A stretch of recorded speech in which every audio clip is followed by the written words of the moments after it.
saya lihat si wanita ini, kemudian 3 harinya saya lamar. Jadi perkenalan begitu singkat. Kamu datang, kamu minta sama orang tuanya, kamu halalkan dia, itu dia yang cara yang paling terbagus. Kenal boleh, tapi pacaran tuh jangan pacaran. Yang indah itu pacaran setelah menikah. Peringatan, konten ini membutuhkan otak, memerlukan konsentrasi, lebih dalam, yuk.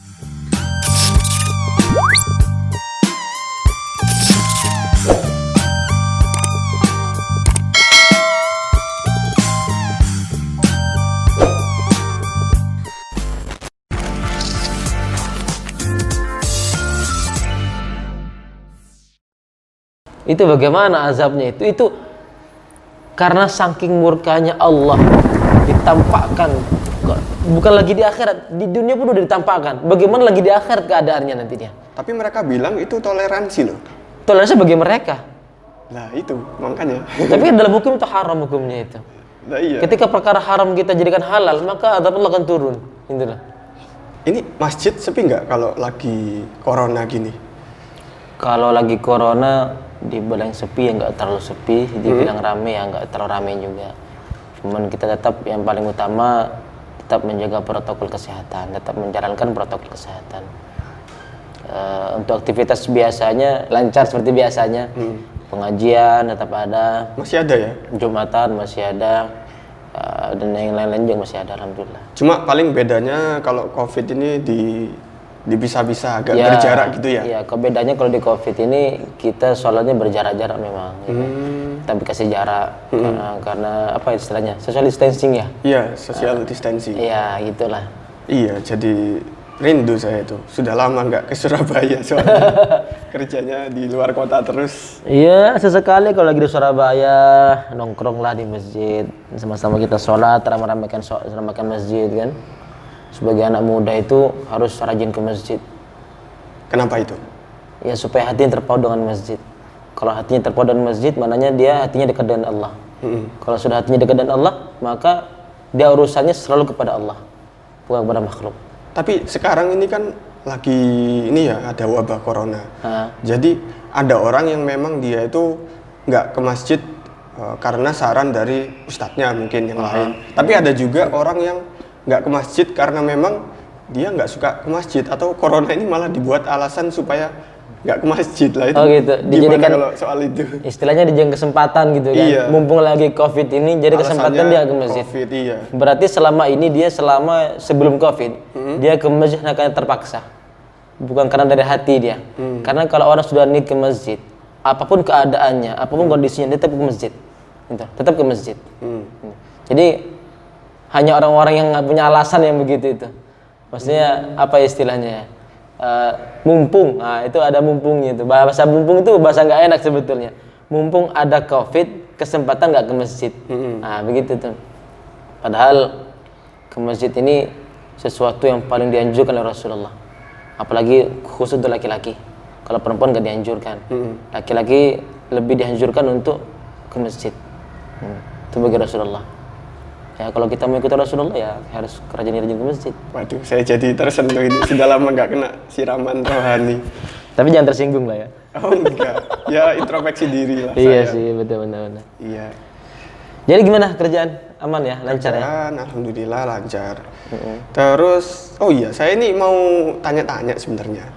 Yang ringan-ringan aja sih. Iya, Jadi kemarin itu ada teman saya ya, nggak tahu anak muda zaman sekarang ini kok masalahnya itu sepele-sepele banget gitu. Jadi soal galau karena putus cinta, galau karena nggak nikah-nikah. Nah, kalau orang dulu ini rata-rata mereka misal susah untuk belajar, nggak ada ustadz yang bisa nemani dia galau. Tapi kalau orang zaman sekarang ini dia ditolak cewek itu, aduh rasanya udah kayak mau bunuh diri, udah kayak hidupnya kelar gitu loh. Nah itu ada teman saya kan yang dia itu ya merasa hidupnya itu suram, soalnya kok nggak dapet jodoh. Itu gimana ya Ustadz ya pendapatnya untuk orang yang model seperti ini? Bahasa lucunya, bahasa simpel itu ya satu, jangan suka nonton sinetron. Kan itu penyakitnya ya enggak? Penyakitnya pada sinetron. Oh, gitu. sekarang sinetronnya drakor namanya. Drakor ya. Bukan Korea-Korea sinetron. itu ya. Iya. Oh, iya. Jadi gampang baper mungkin ya. Oh iya gitu. Jadi gini loh. Kalau kita ya semuanya tergantung pada kebiasaan kehidupan kita lah ya. Tapi kalau kita kehidupannya kita dengan itu drakor kan, suka nonton film-film movie apa yang cinta-cinta atau yang romantis-romantis gitu kan. Akhirnya ya kebawa di kehidupan dia gitu kan. Misalkan kita karena kebiasaan nonton begituan, kita ngomong dikit dia udah baper. Kita ngomong dikit udah tersinggung dia. Padahal sebetulnya ya nggak seperti itu gitu loh. Tapi itu kan kalau perempuan kan. Nah, kalau yang laki-laki ini gimana kan? Masalahnya yang sekarang laki-laki yang ikutan seperti itu juga gitu. Iya, kan repotnya begitu. Itu repotnya. Ya karena laki-laki juga suka drakor gitu kan, suka drama-drama yang romantis-romantis gitu. Romantis boleh tapi ada batasannya gitu. Tapi teman saya ini nggak suka drakor loh. Cuma kok nggak tahu ya hidupnya itu serasa lebay banget gitu loh. Kalau ada masalah, ya saya kira itu masalah apa, masalah tentang agama atau apa. Ternyata masalah perempuan gitu loh. Masalah perempuan ya. Iya gitu aja udah rasanya berat. Jadi fenomena anak zaman sekarang ini masalahnya kayaknya besar, kayaknya serius, tapi ternyata sepele-sepele banget gitu loh. Tapi nyatanya itu yang merusak hidupnya. Jadi harus berhati-hati dalam masalah ini. Masalah wanita ini dia bisa mengantarkan kita ke surga, bisa juga mengantarkan ke neraka. Jadi harus ya kalau bisa kita sebagai anak pondokan ya, anak pondokan. Sesuatu yang paling diharamkan bagi anak pondokan itu jangan sampai kita berbaur dengan wanita. Gitu. Kalau sampai mau nikah dipastikan setelah dapat ta'aruf langsung nikah, gitu kan. Kalau misalkan sekiranya orang ini ngambang, diajak ta'aruf juga nggak mau, maunya cuma pengen kenalan, apalagi ngajak pacaran, nggak usah. Itu karena itu akan mengarahkan kepada suatu keburukan. Dan itu sangat dilarang di pondok-pondok di mana itu nggak sangat dilarang. Dan bahkan orang tua pun ada sebagian orang tua yang tidak menganjurkan anaknya pacaran, gitu.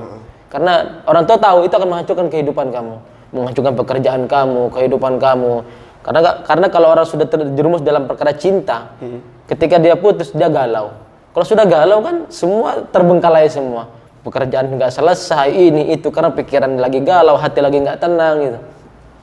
Jadi dijauhkan perkara itu. Tapi kalau orang tua sekarang ya yang saya lihat itu malah Nganjurkan. iya, jadi kayak gini, kamu kalau nggak tahu dia lewat pacaran ya gimana? Jadi harus pacaran dulu biar kamu kenal. Kan orang tua sekarang fenomenanya kan malah ke arah situ. Untuk mengetahui perkara kenal nggak kenal itu nggak harus pacaran kita.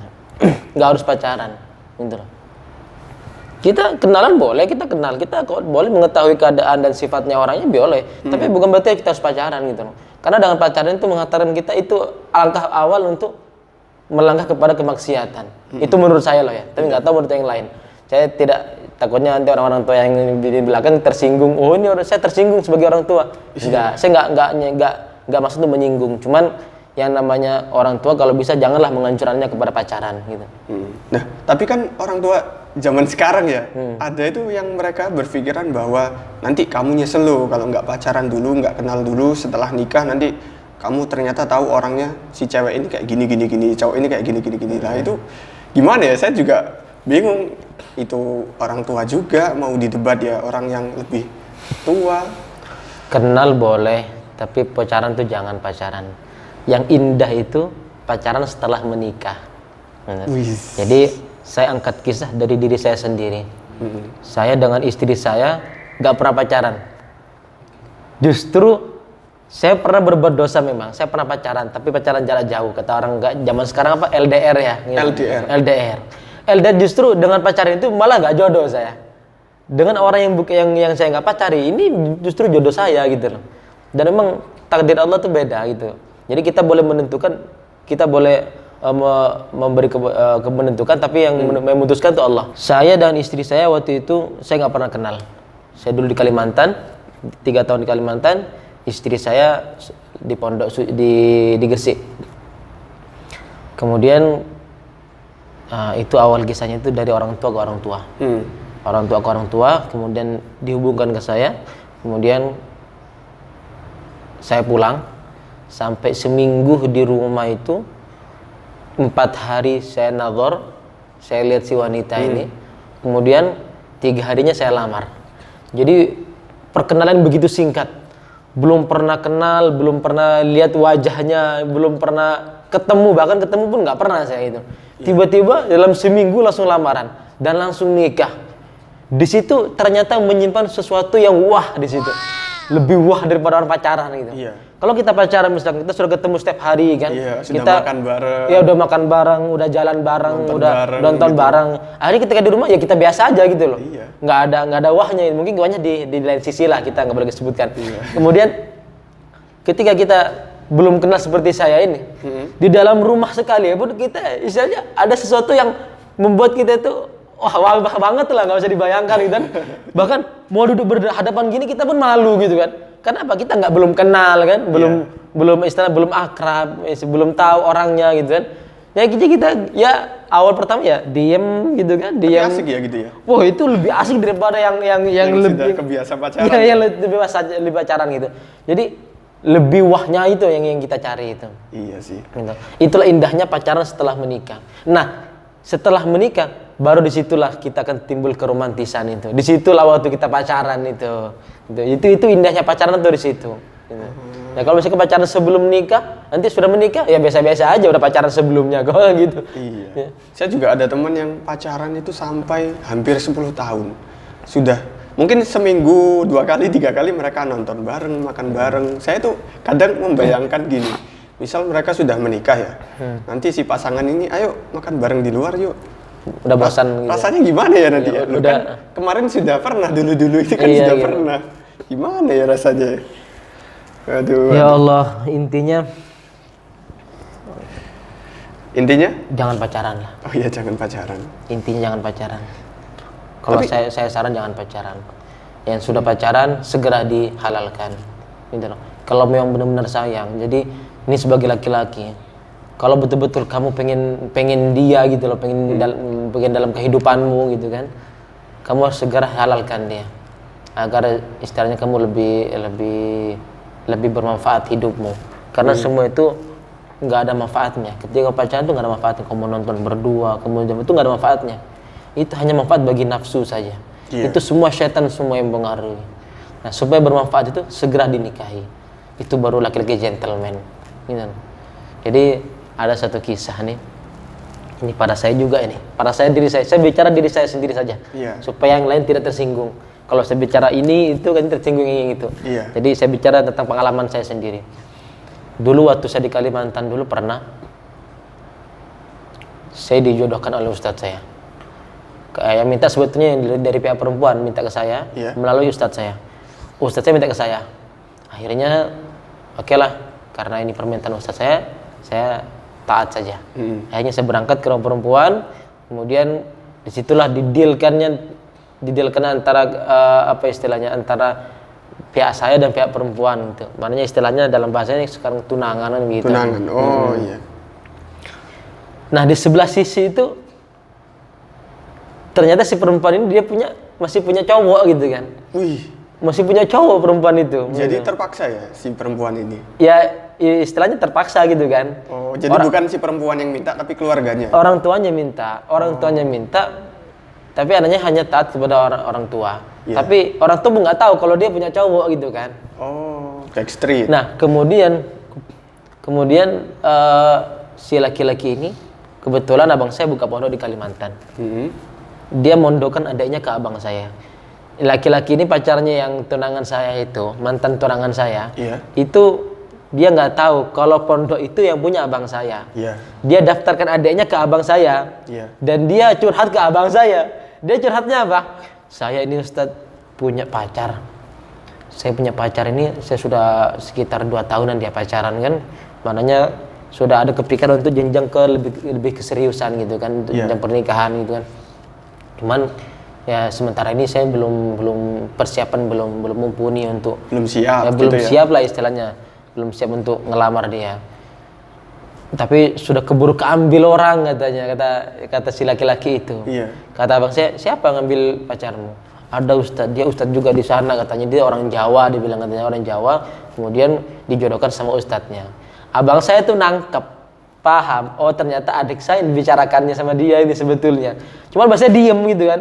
Oh, ternyata adik saya dibicarakannya. Terus itu menurut Ustaz gimana Ustaz? Apakah nggak dosa dia merebut pacar orang? Kata abang saya, gampang aja deh jawabnya. Ngerebut pacar dosa nggak?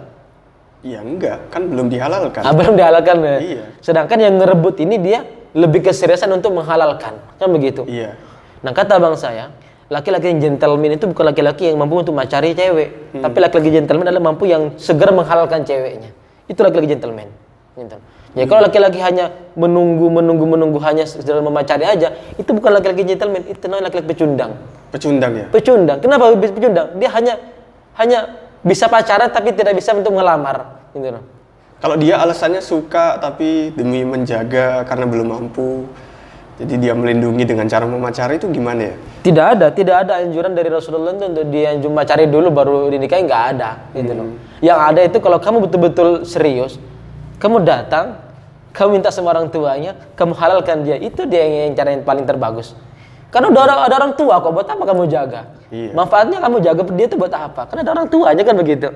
Iya. Ada orang tuanya kan justru menjaga. Lalu kamu jaga dari mananya gitu, ya kan? Nah, orang sekarang apakah ini kamu hanya menjaga supaya dia nggak dipacari orang lain? Nah, itu. Ya kalau supaya nggak dipacari orang lain ya cepat kamu nikahi kan gitu.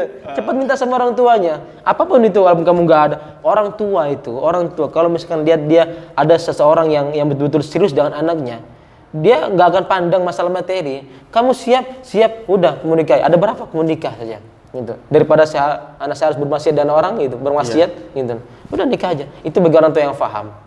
Tapi kan zaman sekarang orang tua berpikirnya itu kayak kalau ada cowok ya ngelamar anaknya perempuan misalnya, tapi dia belum punya apa-apa. Nah itu kesannya itu kayak kamu itu siapa sih? Saya lo melihara bertahun-tahun, kamu datang belum punya apa-apa ngelamar anak saya gitu. Kamu bisa apa lah kan? Iya. Zaman sekarang ini lebih seperti itu orang tua. Sebagian orang tua seperti itu memang. Karena semua orang tua pasti tidak ingin melihat anaknya menderita. Ya kan? Iya. Tidak ingin anaknya susah. Tidak ingin anaknya dalam kehidupannya istilahnya kekurangan gitu kan. Jadi setiap orang tua pasti mencarikan istilah sesuatu yang baik, yang terbaik buat anaknya, gitu kan. Tapi kita orang tua harus paham juga orang tua, gitu kan. Jadi ini nasihat daripada Ustadz Jeffrey itu yang saya lihat di videonya Ustadz Jeffrey itu bagus nasihatnya itu. Ustadz Jeffrey Al-Bukhari. Jangan pernah menolak laki-laki yang miskin hanya karena miskin kamu menolaknya, kan begitu istilahnya. Kita nggak tahu kehidupan kedepannya, gitu. Dia sekarang miskin, ketika menikah kita belum tahu kehidupannya. Karena kalau sudah menikah, maka pintu rezeki akan turun. Ada yang mengatakan 90% pintu rezeki itu akan dibuka oleh Allah. Dibuka rezeki untuk dirinya. Jadi apa istilahnya ya? Nggak bisa ngomong sama segi. Iya, nggak bisa dihitung juga ya. Iya, maksud itu juga gitu. Masalahnya saya menikah dalam keadaan ya biasa-biasa aja gitu. Saya anaknya orang yang nggak punya, sederhana, dan modal saya pun nggak begitu banyak, nggak seperti biasanya orang menikah berjuta-juta. Enggak, saya biasa aja, sederhana saya menikah. Yang penting saya nikah tuh niat lillahi ta'ala. Saya niat untuk betul-betul menjalankan sunnah gitu kan. Jadi masalah kehidupan itu ya kita pasrah kepada Allah. Tapi berarti kita hanya sekedar langsung pasrah, tapi kita ikhtiar kemudian baru tawakal gitu. Tapi ya luar biasa sekali sih tadi siraman rohaninya cukup memotivasi atau mencerahkan saya itu. Tapi kan untuk kasus yang dimana orang-orang itu suka atau ada ketertarikan cuman dia nggak mampu. Nah tapi ini beda lagi, ada cerita lagi teman saya, dia itu sebenarnya sudah merasa mampu dan dia itu ingin menikah, tapi selalu nggak diizinkan sama orang tuanya dengan alasan perempuannya belum cocok lah, atau si anaknya ini belum punya rumah, belum punya mobil, makanya jangan menikah dulu. Nah kalau kayak gitu kasusnya bagaimana ya? Si anak maksudnya dalam artian anaknya itu laki-laki atau perempuan? Laki-laki, jadi dia ini mau menikah, mau menikahi perempuan yang dia sukai. Cuma sama orang tuanya ini selalu dibilang, kamu ini loh belum punya mobil, belum punya rumah, belum kaya raya, kok udah mau menikah gitu? Iya, udah mau menikahi perempuan, nanti gimana hidupmu? Lah ini kasusnya dia sudah siap, sudah mau menghalalkan, tapi orang tuanya masih belum setuju. Lah ini gimana ya? Karena ada teman saya yang backgroundnya juga mengalami hal seperti itu gitu loh. Ya begitulah. Itu orang tua. Cobaan itu ya? Iya, ya sebetulnya ya cobaan gitu kan. Kita ya kita di samping itu kita harus taat kepada orang tua juga, ya kan. Di samping itu juga tapi kita jangan lupa untuk selalu mendoakan orang tua. Mendoakan orang tua agar Allah kasih kelembutan hati. Gitu. Ya memang namanya orang tua ya pasti nggak mau anaknya susah gitu. Ya, pengen anaknya lihat anaknya bahagia gitu kan. Ya sedangkan kita Gimana? Sekarang kita pengen menghalalkan orang yang kita cintai itu. Jadi sebagai orang tua, ya kita doakan saja orang tua lah. Saya nggak bisa ngomong apa-apa saya. Takutnya nanti jadi salah paham nanti. Intinya kita doakan orang tua agar dilembutkan hatinya oleh Allah. Amin. Ketika orang tua dilembutkan oleh Allah, maka mudah untuk kita bicara. Maka kalau kita bicara sama orang tua ini bicara dari hati ke hati, akan sampai di hati nanti. Iya. Saya menikah umur 19 tahun. Menikah umur 19 tahun. Ya namanya orang tua pasti nggak yakin kan? Iya, awalnya nggak yakin. Iya, maksudnya gimana? Kamu umur 19 tahun, gimana sih? Berani nggak kamu nikah nih gitu? Ngurusi anak orang berani nggak? Ngebahas orang tua begitu. Ini ngurusi anak orang ini kamu mampu nggak gitu kan? Dalam umur yang segini nih. Jadi untuk meyakinkan orang tua tuh kita harus yakin dulu kita. Ya.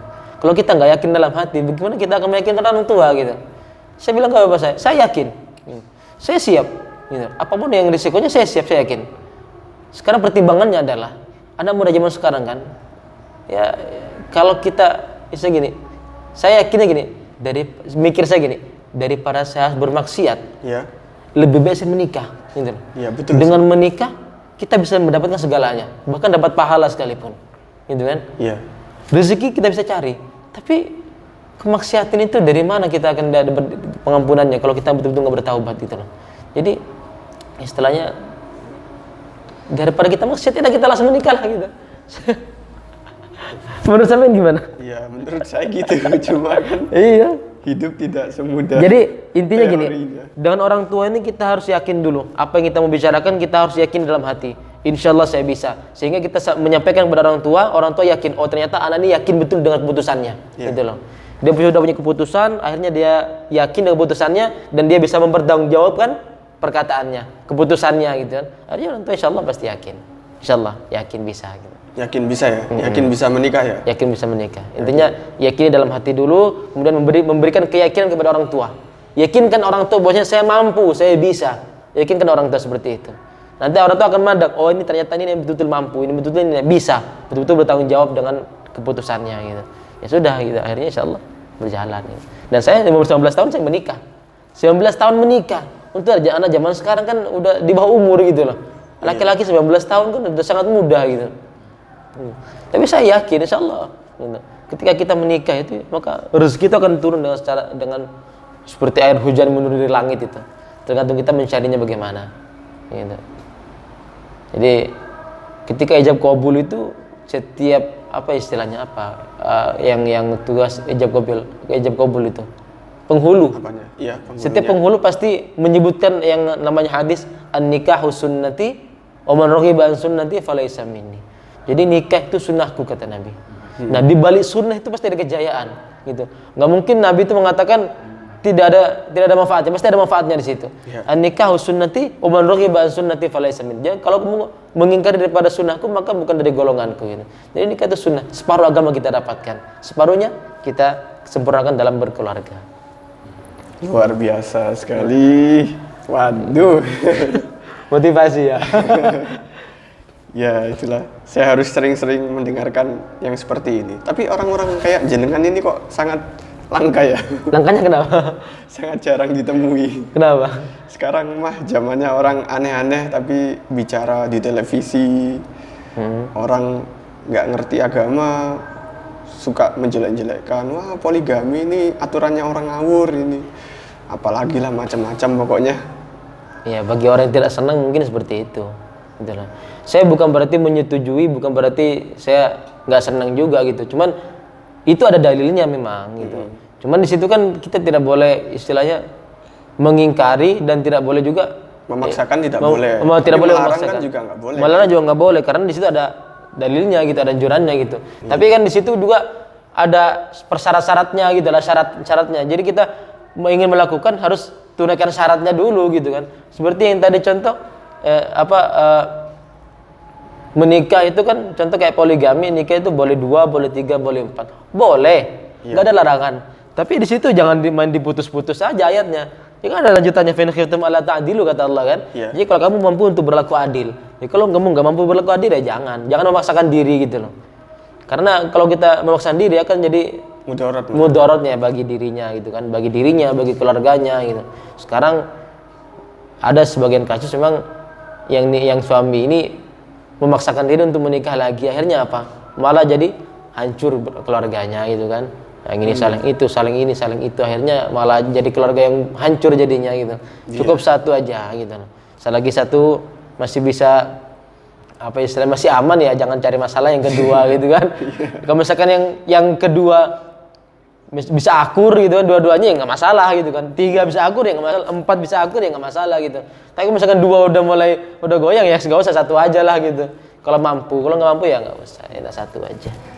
Ini sebagai penutup, saya mau minta beberapa nasihat untuk saya dan teman-teman semua yang mendengar podcast ini supaya mereka ya bisa dapat pencerahan, hatinya bisa terbuka. Kan kalau ada saudara yang minta nasihat tidak boleh ditolak kan. Jadi nasihat untuk anak muda, jangan pernah lupakan Allah. Di mana kamu berada, di mana kamu berpijak, selalu datangkan Allah dalam hati. Selesaikan masalah dengan Allah, yakinkan dalam hati bahwasanya yang menentukan masalah itu Allah dan yang menyelesaikan juga Allah. Gitu. Contoh kita dalam anak muda kan, mungkin dalam segi pekerjaan kan, sekarang pekerjaan karena ada COVID-19 kan, ada yang terbengkalai atau ada terhalang, ada bahkan yang nggak ada pekerjaan gitu kan. Itu jangan mengeluh kepada makhluk, mengeluh kepada Allah agar Allah semua selesaikan masalahnya ini. Paling tidak Allah segera angkat penyakit wabah ini. Amin. Karena yang menciptakan wabah ini Allah, yang menghilangkan juga Allah. Gitu. Kalau kita menyelesaikan dengan makhluk, maka ya sama gitu, nggak ada hasilnya gitu. Selesaikan masalah dengan Allah, maka Allah akan menyelesaikan segalanya. Gitu. Jadi sebagai anak muda, jangan pernah tinggalkan Allah. Selalu dengan Allah. Caranya dekatkan hati kita, dekatkan diri kita kepada majelis-majelis ilmu, kan? Jangan lupa sholat 5 waktu berjamaah di masjid kalau bisa. Tapi tetap harus jaga protokol kesehatan. Itu penting. Insyaallah. Terima kasih kalau gitu nasihatnya Ustadz Faria, semoga bermanfaat untuk kita semua dan juga untuk pendengar di channel saya ya, supaya itu bisa menjadi pahala jariah untuk kita semua ke depannya. Ya, saya tutup. Wassalamualaikum warahmatullahi wabarakatuh. Waalaikumsalam.